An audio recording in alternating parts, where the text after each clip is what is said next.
জীবন আর জীবিকা একে অপরের সাথে এক অচ্ছেদ্য সুতোয় গাঁথা। জীবন ধারণের জন্য জীবিকা প্রয়োজন, আবার অনুরূপভাবে বলতে পারি জীবন অতিবাহিত করার জন্য অবলম্বিত উপায় হলো জীবিকা বা পেশা। সভ্যতা সৃষ্টির প্রথম থেকেই জীবিকা বা পেশার উদ্ভব। পৃথিবীতে অনেক ধরনের পেশা আছে, তার মধ্যে চাষাবাদ, পশুপালন অন্যতম। ভারতবর্ষের বিভিন্ন রাজ্যে বিভিন্ন রকমের চাষবাস থাকলেও ধান চাষে ভারতের অগ্রণী ভূমিকা রয়েছে। নমস্কার দর্শক বন্ধুরা, সবাইকে সুস্বাগতম আমার চ্যানেলে, অর্থাৎ দ্য এক্সট্রো ইন্ডিয়ানি। এখানে আপনারা সবসময় দেখে এসেছেন বিভিন্ন দেশ দেশান্তরের ভিডিও, বিভিন্ন জায়গার বিভিন্ন স্থান, বিভিন্ন পোশাকের বৈচিত্র্য, বিভিন্ন খাওয়া দাওয়া, বিভিন্ন জায়গার। তো আজকে ঠিক সেই রকম একটি ভিডিও তোমাদের সামনে হাজির করেছি, নিয়ে এসেছি।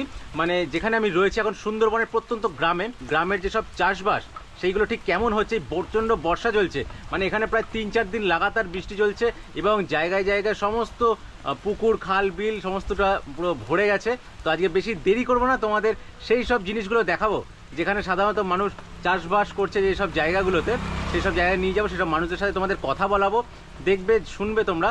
আর একটি কথা দর্শক বন্ধুর কাছে সবসময় যেটা আমি আবেদন করে এসেছি, যে তোমরা প্লিজ সবাই সাপোর্ট করো, ভালোবেসো, কারণ তোমাদের ভালোবাসা সাপোর্ট ছাড়া এগোনো একদমই সম্ভব না। প্রতিটি জায়গায় জল জমে জমে মানে খুবই এখন বাজে অবস্থা। দেখুন ওইখানে কিছু লোক ধান লাগাচ্ছে, আমি তার সাথে একটু কথা বলবো, নিয়ে যাবো আমি এখানে।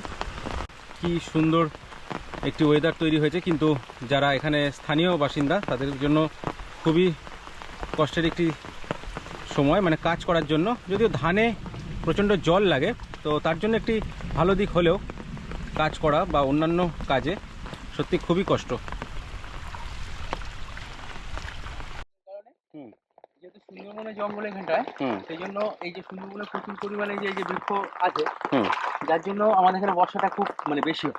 আচ্ছা আচ্ছা আচ্ছা, মানে বর্ষাকালীন যে বর্ষাটা, সেটা আগে থেকে হয় নাকি একটু লেট না করে? আগে থেকে না, আমাদের এখানটা আষাঢ় শ্রাবণ ভাদ্র এই 3 মাস, এই 3 মাসে আমাদের এখানটায় মাঠে যে চাষবাসগুলো হয়, এই সময় এই 3 মাসে আমাদের এখানে বর্ষাটা প্রচুর হয়। আচ্ছা আচ্ছা। আর এখানে আমাদের এখানটায় এই বর্ষাকালীনই মানে চাষটা হয়। আচ্ছা আচ্ছা। এছাড়া আদার্স অন্য টাইম আর কোনো চাষবাস হয় না। আর আপনারা তো এখানে কোনো বাকলা চাষ যেটা আমরা বলি সাধারণত, মানে অন্যান্য সবজি টবজি সেরকম চাষ তো এখানে হয় না? সবজি বলতে আমাদের এখানটায় মাঠে খুব বেশি সবজি চাষ করা হয় না, বা এমনিতে বাড়িতে কারো উঁচু জায়গায় যেগুলো খুব মানে অল্প কিছু থাকে সেই সমস্ত জায়গায় সবজি চাষ করা হয়। আচ্ছা, মানে এত সুন্দর বর্ষায় যে সুন্দর একটি ওয়েদার তৈরি হয়েছে এবং যারা কাজ করছে তারা মহানন্দে কাজ করছে, তো দারুণ দেখতে লাগছে। এবং চারিদিকটি সত্যি একটি বর্ষণমুখর দিন, মানে যেটাকে আমরা রেইনি ডে বলি। আমরা হয়তো ছোটোবেলায় মানে এরকম দিন অপেক্ষা করে থাকতাম স্কুল ছুটির জন্য, এবং এখানকার মানুষ অপেক্ষা করে আছে চাষবাসের জন্য। প্রায় হাঁটু জলেরও বেশি কোনো কোনো জায়গায়, সেইখানে দাঁড়িয়ে এখন ধান রোপা হচ্ছে এখানে। তবে বর্ষার মধ্যে সত্যি একটি দারুণ অভিজ্ঞতা। বছরে একটি মাত্র ফসল হওয়ার জন্য মানুষের কঠোর পরিশ্রম করতে হচ্ছে। দেখুন মানে প্রায় কোনো কোনো সময় তো অনেক বেশি জল হয়ে যাচ্ছে। আমি আমার দর্শক বন্ধুদের এগুলো দেখাতে পারছি ভেবেও আমার খুব ভালো লাগছে। দেখুন আমরা হয়তো ঘরে বসে থাকি, বিভিন্ন টিভি চ্যানেল খুলে, কিন্তু সত্যি কথা বলতে মানুষরা কতটা যে শ্রমজীবী আছে বিভিন্ন দেশ দেশান্তরে, তা না আসলে বোঝা যায় না সত্যি। দাদা, শেষবারের মতো বন্যা কবে দেখেছেন এখানে? হ্যাঁ হ্যাঁ বলুন। ইয়াস বন্যা দেখেছেন, তাই তো? তো এইবার কি মনে হচ্ছে, এইবার কি সেরকম কোনো পূর্বাভাস রয়েছে যে বর্ষা বেশি হলে সমস্যা আসতে পারে? আমাদের এখানটায় বর্ষা যদি বেশি হয় খুব একটা সমস্যা হয় না। আচ্ছা আচ্ছা। কারণ আমাদের এখানটায় নদীর মানে নদীর মধ্যে যে একটা ক্যালভার্ট দিয়ে জলগুলো সঙ্গে সঙ্গে সরিয়ে দিলে আচ্ছা শুকনো হয়ে যায়। বাহ। কিন্তু আমাদের বড় সমস্যা হচ্ছে নদী বাঁধ ভেঙে যদি নোনা জল যদি মানে আমাদের এর মধ্যে প্রবেশ করে, তখনই ধান নষ্ট। হ্যাঁ, যে সমস্ত ফসল আমাদের চাষ করা হয় সেই ফসলগুলো নষ্ট হয়ে যায়। সুন্দরবনের সব থেকে বড় সমস্যা হচ্ছে নদী বাঁধের সমস্যা, যেহেতু সুন্দরবনের নদীর জল হচ্ছে নোনা। এবছর আর কোনো চাষ কোনো চাষ হবে তাই না? কোনো চাষ হবে বুঝতে পারছেন, আমার দর্শক বন্ধুদের বলে দিই, দর্শক বন্ধুদের উদ্দেশ্যে, যে এইখানকার মানুষের প্রধান সমস্যাই হচ্ছে নদী বাঁধ ভেঙে যাওয়ার সমস্যা। নদী বাঁধ যদি ভেঙে যায় তাহলে নদীর যে খাড়ির, নদীর যেসব নোনা জলটা রয়েছে সেগুলো গ্রামে প্রবেশ করবে, আর গ্রামে প্রবেশ করা মানেই ফসলের ক্ষতি। মানে ধান গাছ হতে গেলে মিষ্টি স্বাদু জলের দরকার। যেমন এই যে পুরো যে জলটি রয়েছে এখানে জলাশয়ের মতো হয়ে রয়েছে যে মাঠটি, তো এটা কিন্তু মিষ্টি জলে পরিপুষ্ট একেবারেই, এখানে কিন্তু কোনো রকম নোনা জল নেই। তো আপাতদৃষ্টি দেখতে গেলে যদি কোনো ক্রমে যদি নোনা জল ঢুকে যায় এখানে, তো সব ধান নষ্ট হয়ে যাবে। আর আপনারা ধান কবে উঠাবেন, কবে এখান থেকে, কি মাসে? এটা ধান উঠবে আপনার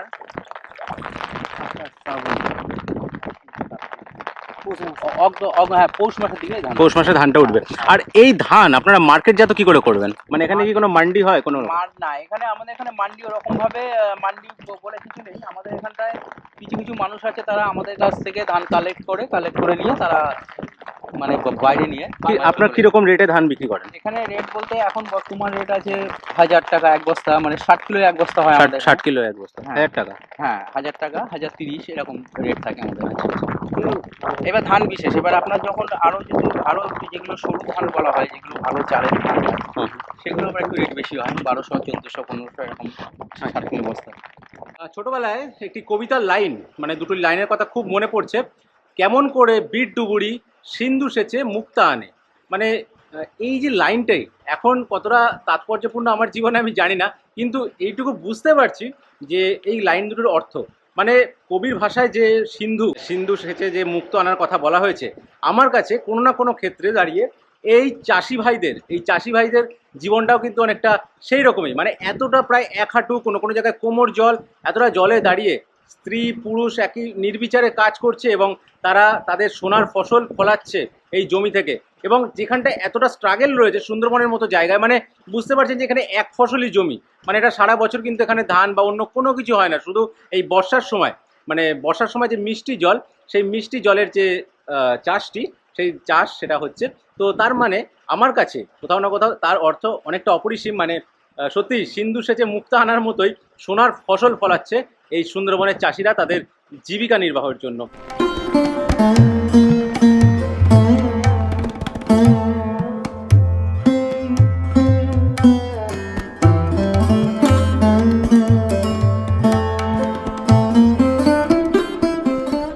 চারিদিকে কিরকম বৃষ্টি হচ্ছে সারা দিন, মানে প্রায় এখানে 2-3 দিন ধরে বৃষ্টি চলছে, হয়তো আগামীও হবে, আগামীতেও। তো আমি আমার দর্শক বন্ধুদের কাছে শুধু একটি আবেদন করবো যে প্লিজ তোমরা একটু সাপোর্ট করো। এই বৃষ্টির মধ্যেও তোমাদের জন্য আমি ভিডিও বানাতে সবসময় পিছপা হয়নি, তো আগামীতে আরও নতুন নতুন দারুণ ভিডিও নিয়ে আসবো, তোমরা প্লিজ সাপোর্ট করো। দেখছেন বন্ধুরা, এখন আমি যাদেরকে দেখাচ্ছি মানে আমার ক্যামেরার মধ্যে, তারা কিন্তু এক একজন যোদ্ধা, একজন এক একটা। তো আমাদের যেমন সীমান্তে বর্ডারে যেরকম সৈনিকরা রয়েছে, তো এরা হচ্ছে আমাদের দেশের এক একটা সৈনিকের মতোই। মানে এদের হাত ছাড়া কিন্তু, মানে এই রকম চাষি বন্ধুদের হাত ছাড়া আমাদের দেশটা অচল। মানে বুঝতে পারছেন না, এইসব চাষি বন্ধুদের হাতে যেসব সোনার ফসল ফলানো হচ্ছে, তাছাড়া কিন্তু আমাদের দেশ একেবারেই অচল। এক বন্ধুকে জিজ্ঞেস করে নেব যে আর কতদিন বাকি আছে রোপা করা আপনাদের এখানে? আমাদের এখনো 15 দিন। 15 দিন মতো বাকি আছে। তো কি মনে হচ্ছে, বৃষ্টি কি কমবে না কমবে না? আপনার এখন ঠিক বলা যাচ্ছে না, বৃষ্টি তো বেড়েই চলেছে, দেখছি 2-3 দিন পর পর বৃষ্টি হয়। তাও তো বৃষ্টির মধ্যে কাজের একটা আলাদা আমেজ আছে তো, নাকি একটা মজা আছে তো? ঠিক আছে, সেটা কিন্তু সেটা যারা টিভির ওপারে বসে দেখেন বা ক্যামেরার ওপারে, ফোনের ওপারে, তারা বুঝতে পারবে না যে এখানকার একটা যে আনন্দ সবাই মিলে কাজ করার যেরকম বৃষ্টিতে, সেটা শুধুমাত্র মাঠে এসেই বোঝা যায়। কাজের মাধ্যমেই আনন্দ আছে। ঠিক, এটা বিল গেটসের মতোই কথা যে যদি সারা জীবন ভালো থাকতে চান তাহলে কাজকে ভালোবাসুন। তো এখানকার মানুষরা কাজকে বড়ই ভালোবাসে, সেই জন্য হয়তো এত সুন্দর প্রাণবন্ত রয়েছে এত সুন্দর হাসি খুশি, এবং শরীরও ভালো থাকে। শরীর সত্যি, শরীরের কথা বলছেন যখন, শরীরে সত্যি খুব ভালো লাগে। এত সুন্দর ভিজে কাজ করছেন, কোনো জর্জরিত কোনো সমস্যা নেই। না, আমাদের এগুলো সেট হয়ে গেছে না? দেখুন কি সুন্দর বলছেন।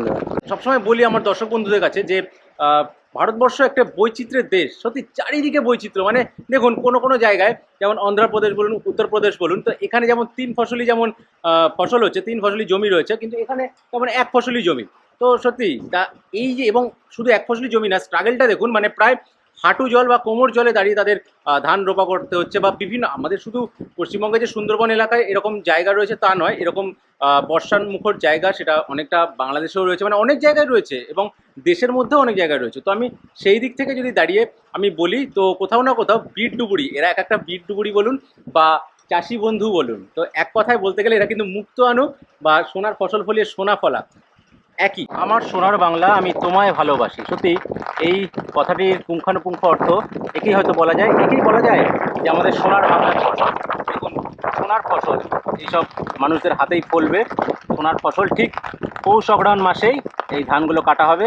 সুন্দরবনের মানুষদের কৃষিকাজ অর্থাৎ তাদের জীবিকা, প্রধান জীবিকা বলতে গেলে এখানকার চাষবাস। যদিও আপনাদেরকে বলেছি এর আগেও যে চাষবাস কিন্তু এখানকার এক ফসলি জমি সব, এখানে শুধু এই বর্ষাকালেই স্বাদু জলের জন্য ফসল হয়, এছাড়া কিন্তু অন্য সময় কোনো রকম ফসল হয় না। আমি একটু দাদাদের কাছে তাদের নামটা জিজ্ঞেস করে নেবো। প্রথম দাদা যে আছেন তার নাম কি বন্ধুর? মোহাম্মদ মোহর শেখ।